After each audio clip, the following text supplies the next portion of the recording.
নমস্কার বন্ধুরা, চলে এলাম আর একটি নতুন ছোট্ট ব্লগ নিয়ে। আজকের ব্লগটা রান্নাবান্না রিলেটেড। আজকে রান্না করেছিলাম ভুনা খিচুড়ি আর সাথে ছিল মুরগির মাংস। আসলে বৃষ্টির দিনে ভুনা খিচুড়ি আর মাংস একদম পারফেক্ট রেসিপি বৃষ্টির দিনের জন্য। আর সাথে বেগুন ভাজিও ছিল, কিন্তু আসলে বেগুন ভাজি আমার বর খায় না, অ্যালার্জির জন্য খেতে পারে না। এই জন্য তার জন্য ভুনা খিচুড়ি আর মুরগির মাংস, আর আমার জন্য বেগুন ভাজা।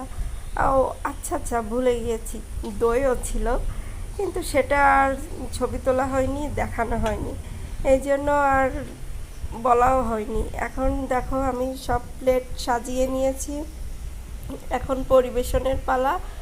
আমার বরকে খেতে দিয়ে দেব।